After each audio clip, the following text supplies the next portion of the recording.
30 plus years, I've seen every type of child grow up. Instead of giving me what I wanted, she gave me what I needed, which was truth. Don't let emotions win. Let truth win.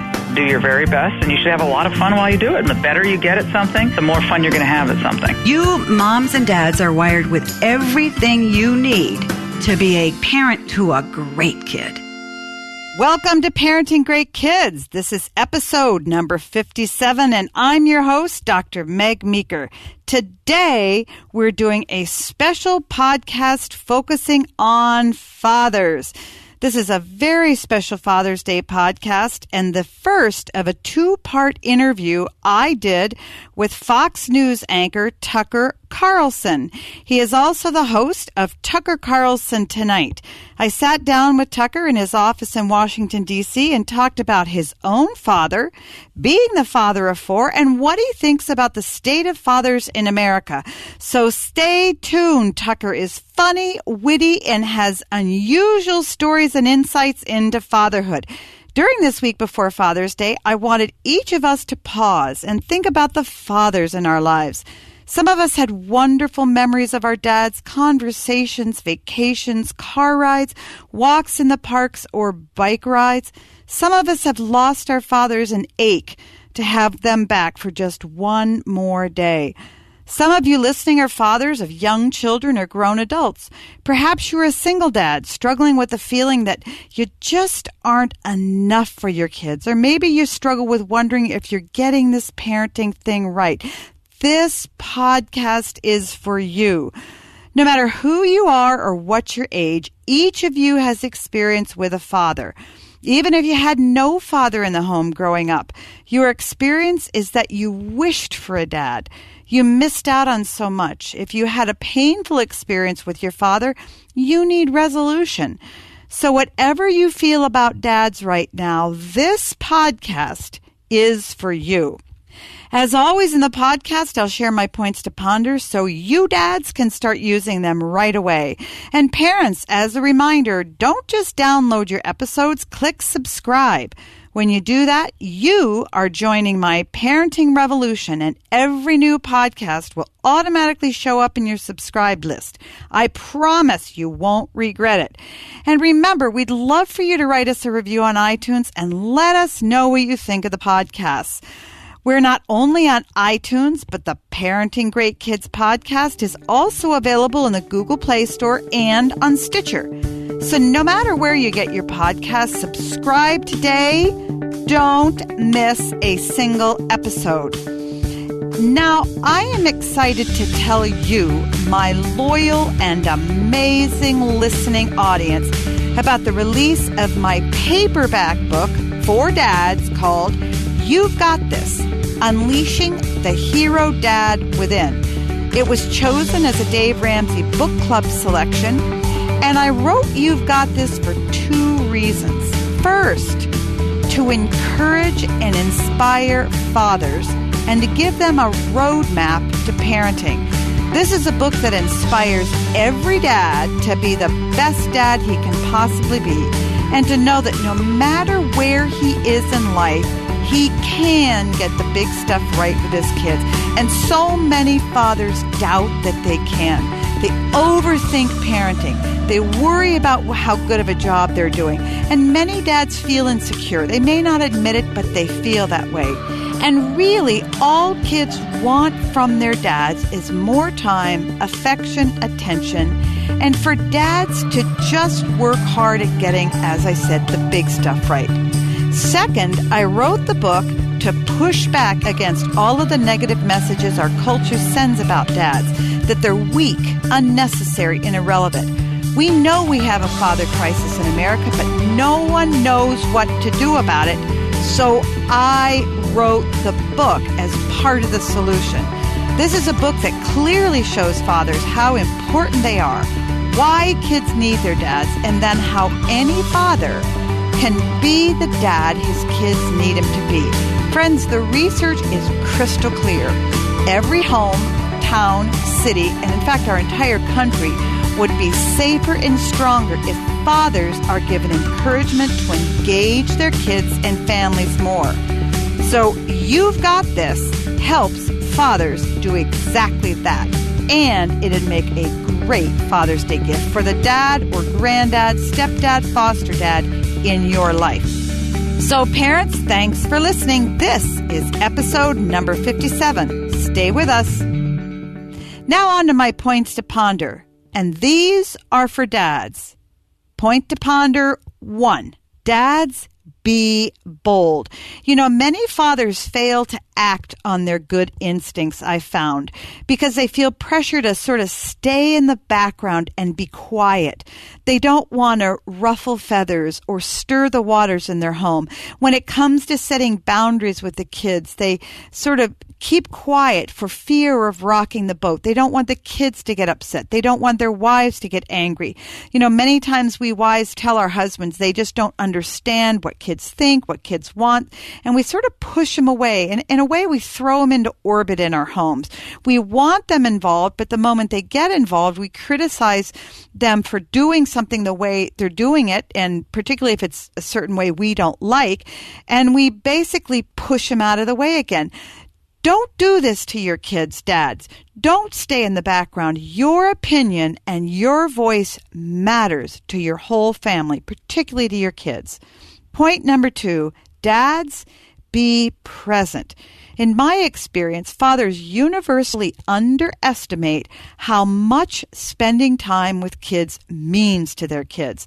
Many fathers feel that kids don't care if I'm home or not, or kids don't pay attention if I'm busy at home, out doing my chores, mowing the lawn, working in the woods, often with my friends. Kids don't really care if I'm not involved with them.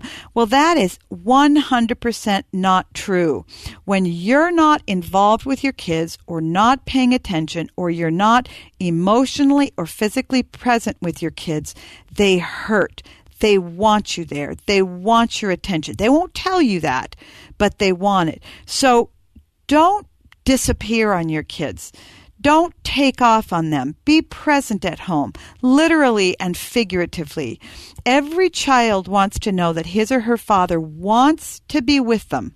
So when you show up for your kids regularly, you change who your kids become.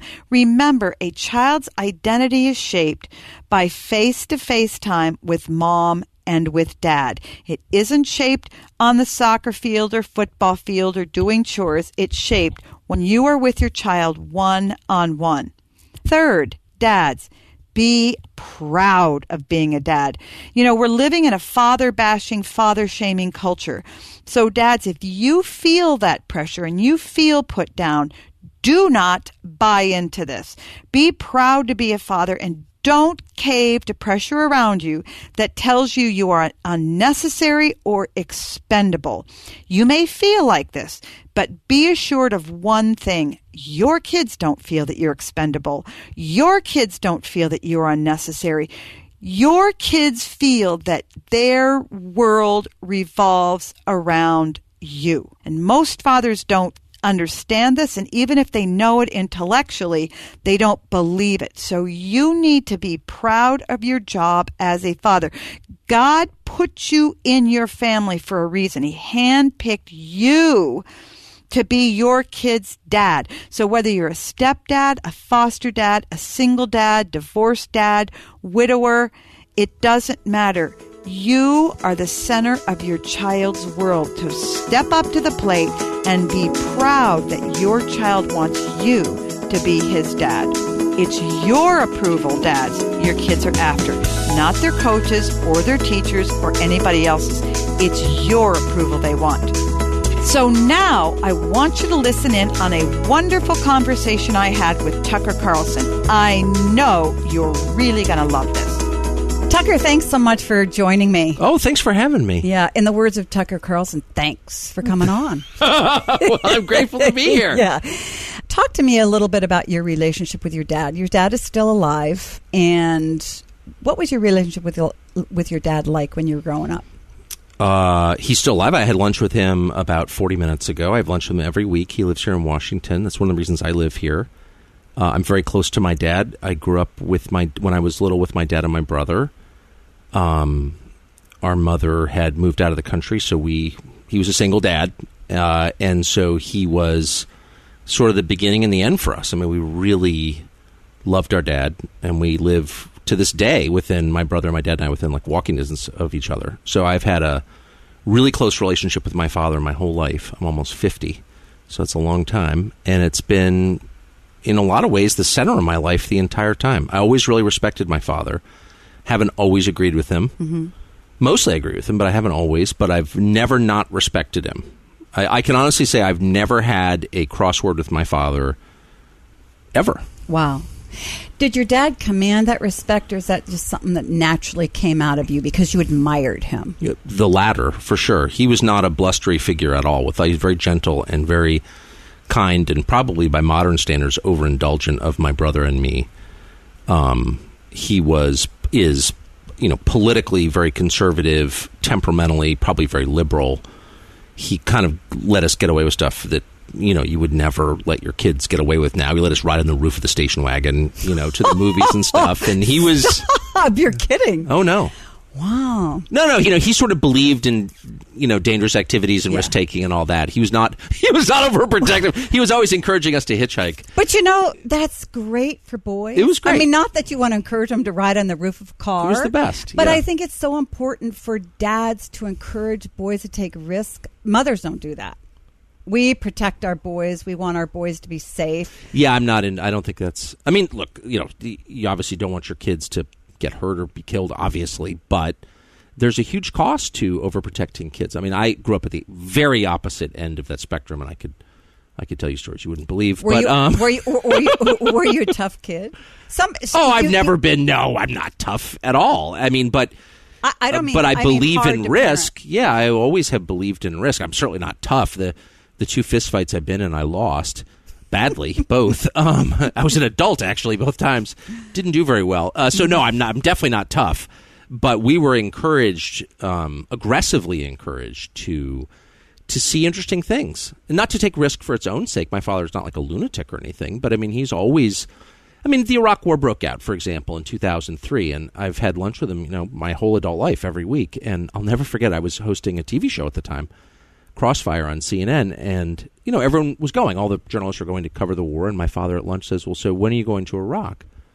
And I said, "Well, I've got 4 kids, and I've got a TV show. I'm the host of the show. I'm not like going to Iraq." He's like, "So war breaks out, everyone goes, but you don't go, but you're still a journalist? Is that what you're saying?" And I was like, "Yeah." Anyway, I went like 3 weeks later.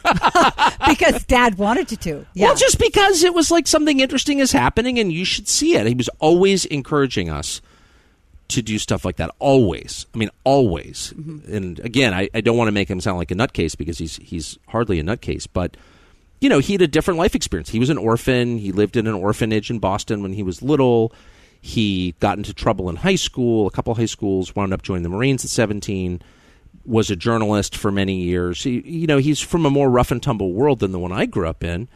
And he, wasn't like a swaggering tough guy or anything like that, but he definitely was not from the safety first school at all. Mm-hmm. I mean, and he looked down on that because he thought that was missing the point. And I agree with that. And I've passed that on to my children. Don't do anything stupid. And discretion is the better part of valor often. But on the other hand, don't miss life in your attempt to hold on to it. I think a lot of times parents now who are so safety conscious and protective of their kids, which is a lot of parents' MO today, seem to parent their kids to keep them from dying rather than embracing and living life. What do you think happens at the end? You die. 100% of us will die. That's the one thing, as my history teacher in high school said, what do all these people who are studying have in common? There's one thing. Oh, they're dead, as you will be. And so keep that, as we say in the Episcopal Church on Ash Wednesday, remember that you are dust, and to dust you shall return. And that's the key thing to know about life. So with that in mind, not a creepy or morbid sense, but a healthy dose of fatalism is really important. Yeah.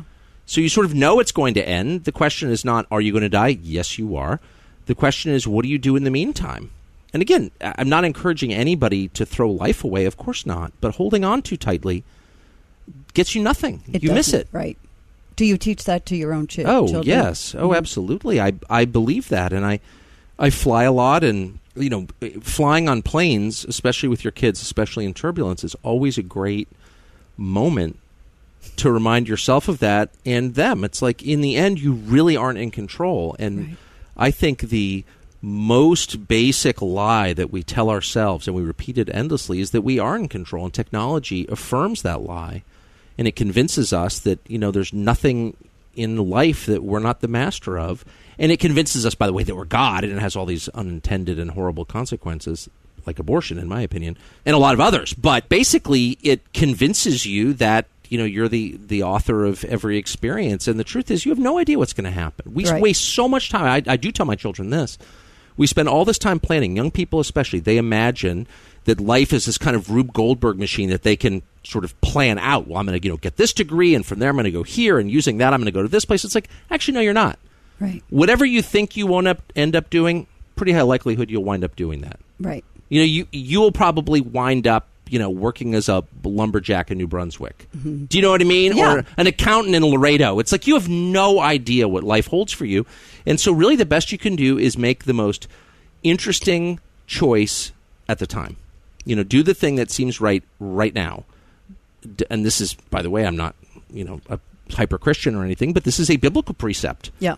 Look at the birds of the air. Do you know what I mean? Like, don't spend too much time planning. Exactly. I think that, being able to embrace your philosophy would be difficult if you didn't have any kind of faith. Because if you feel like you're not in control, then at least somebody else has got to be, higher power, God. Because I think that's such great wisdom, the older I get. Even my husband and I have found in medicine, you start out your medical career thinking, wow, I can really do this, and I can manipulate that, and I can save people's lives. And the older you get, my husband, 63, said to me the other day, I feel like I know less and less and less every year because Amen. So much is not up to me. Exactly. And I think there's just a tremendous amount of wisdom in that. Well, that's why older people are way less judgmental. I always noticed that when I was a kid. I thought they were wishy-washy. I thought it was like declining testosterone levels, which is, by the way, real and a problem. But it's not just that. Yeah. It's that as you get older, you realize how flawed you are. Yeah. And so it becomes much harder to write off other people as evil because you sort of on some level know, like, under certain circumstances, there's probably nothing I wouldn't do, actually. Right. Because I'm that bad a person. Yeah.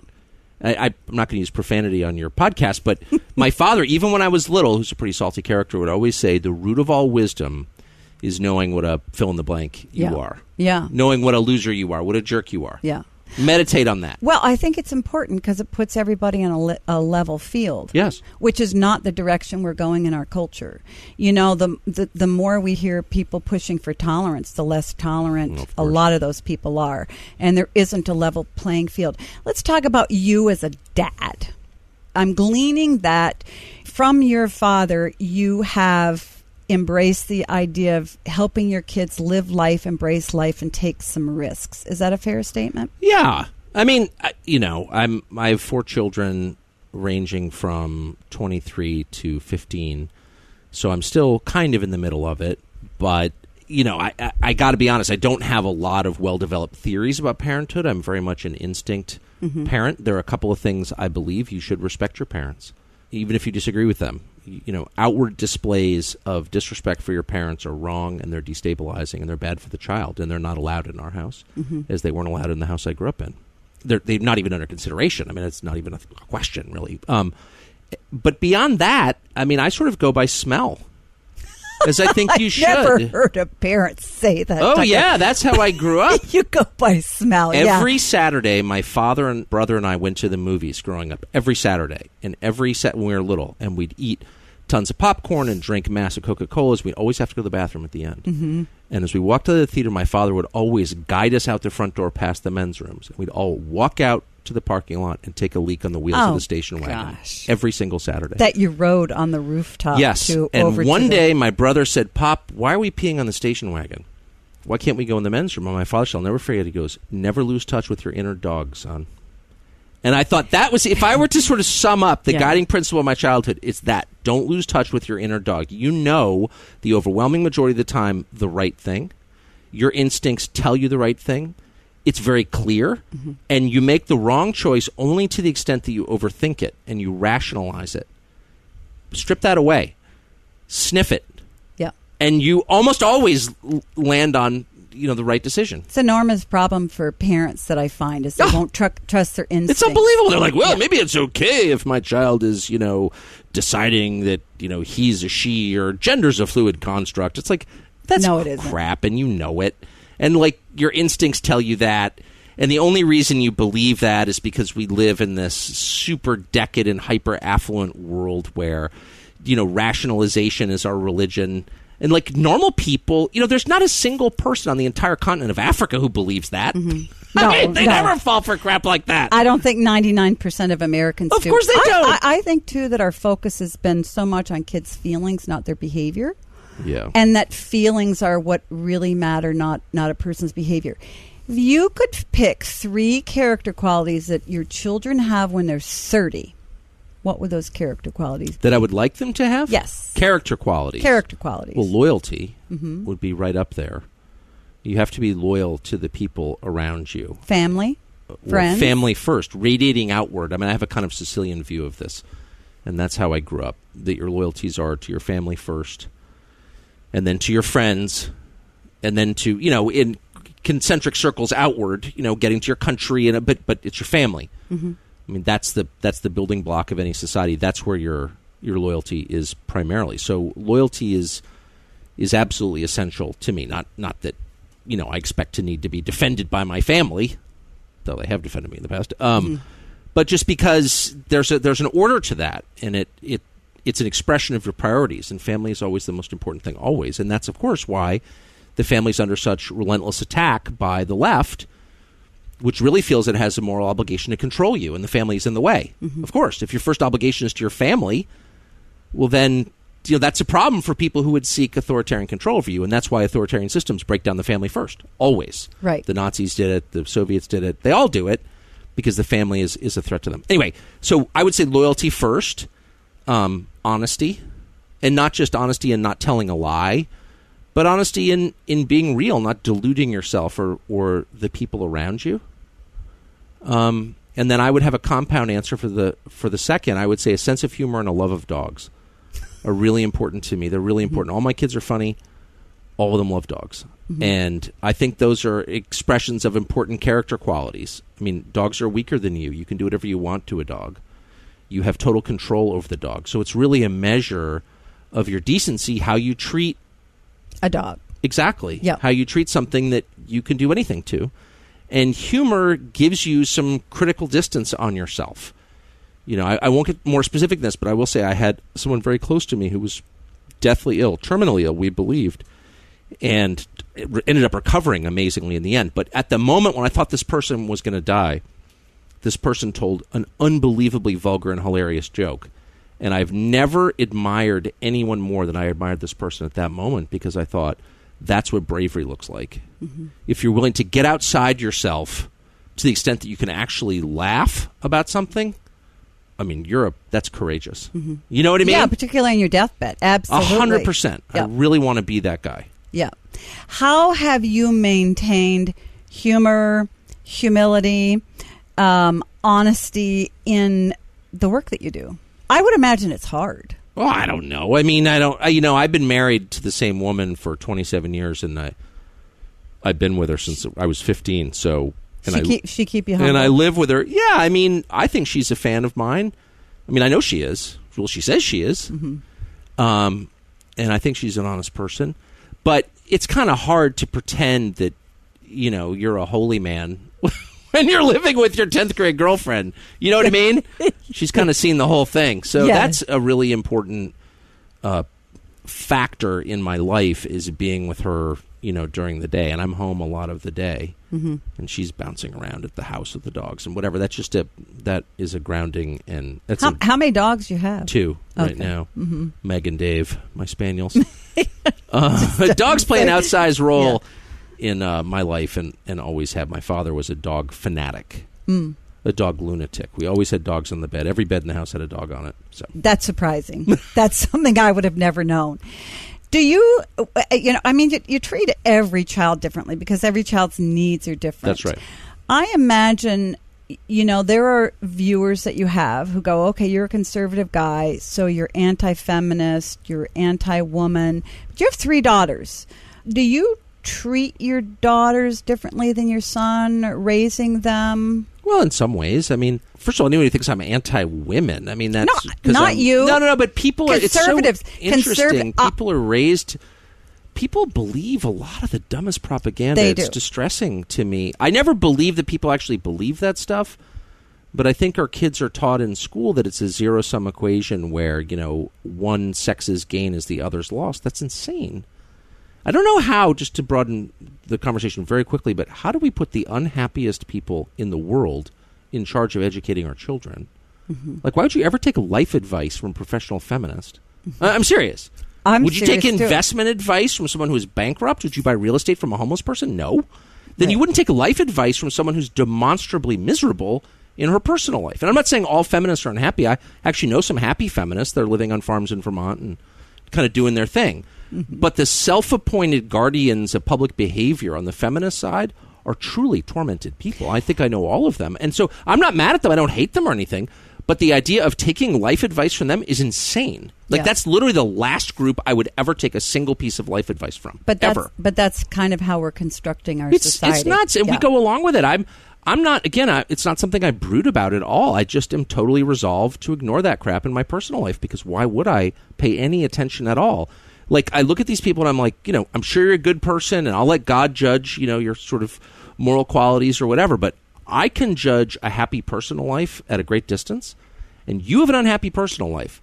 So I'm not going to let you have any control over my personal life, because why would I do that? Why would I give Bernie Madoff my investment money? I wouldn't. So I'm not giving you any control over how I organize my family or what my personal beliefs about family are. Like, you are excluded from that part of my life. And I don't understand why all these other people, I've got to be honest, some of them conservatives, are like, well, some unhappy woman on TV told me I have to do this. I better go along with it. It's like, no. Who put you in charge? By the way, I know a lot of women. I live with 4 of them. I don't know any women who believe, like, the advice in Teen Vogue or Cosmopolitan. I mean, it's just like, it's dumb. So who are all these people? Why are we obeying our self-appointed masters? That's my question. Like, again, were you elected to something? Did someone, make you Gloria Steinem? Was there an election that I missed and, like, you have control over me? No, go away. Well, I think we're appointing a lot of them in our schools, and it's really kind of crazy. And but we're participating in it.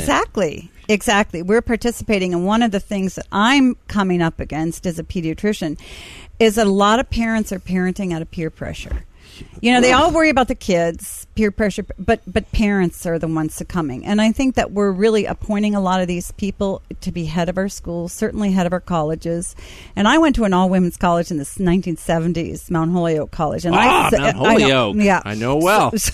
I bet. So I saw the rise of this in the beginning of the Gloria Steinem, and I think really what came out of it was tremendous amount of animus that women feel towards men. Look at the Me Too thing. I mean, it's just making women, it's been hijacked. And I think that there are a tremendous amount of angry women out there who are really affecting our kids' education. But you're right. I don't know why we're necessarily putting up with it. But I think a lot of parents don't recognize the anger there. They think it's right. They think it's good. Yeah, I'm trying not to be judgmental. I'm actually not temperamentally very judgmental at all. But I just know, for me, that stuff is just noise. It's a recipe for unhappiness. Mm-hmm. I would never allow it anywhere near my kids.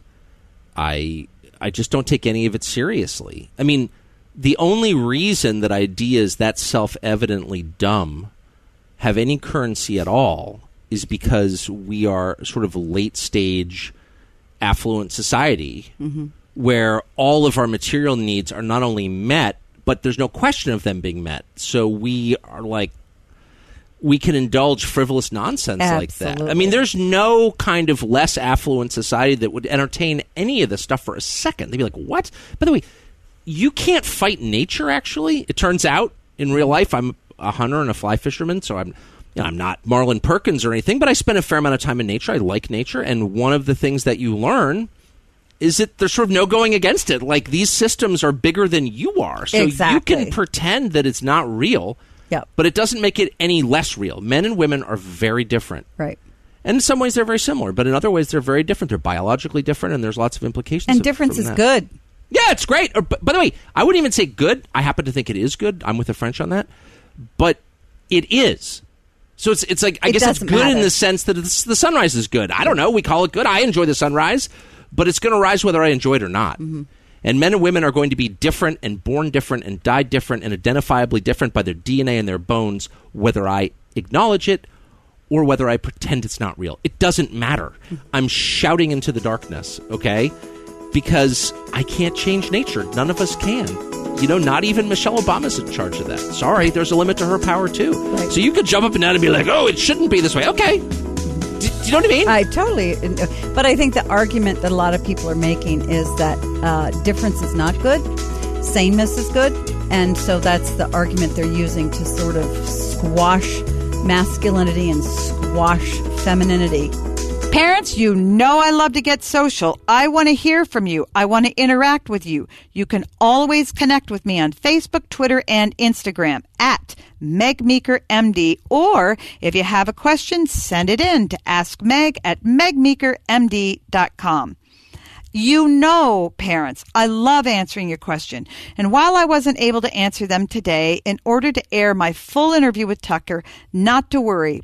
Very soon, I'm going to devote an entire podcast to answering your questions. I want to thank my guest, Tucker Carlson. Be sure to tune in to his wonderful show, Tucker Carlson Tonight, on Fox News. And remember, friends, tune in to our next podcast where I finish my wonderful interview with Tucker Carlson. Before I go, let's recap my points to ponder. Dads, be bold, be present, be proud. And until next time, parents, always remember, great kids are raised, not born. Hey, this is Bobby, producer of Meg Meeker's Parenting Great Kids podcast. We hope you've enjoyed listening to episode 57, The Importance of Fatherhood, Part 1. And thanks to you, Dr. Meg's Parenting Revolution has grown to over 1 million downloads. You can like Dr. Meeker on Facebook and follow her on Twitter and Instagram at Meg Meeker MD. As a reminder, go to megmeekermd.com and sign up for her newsletter for giveaway opportunities and updates. And don't forget to share the podcast, write us a review, and click subscribe so you won't miss an episode.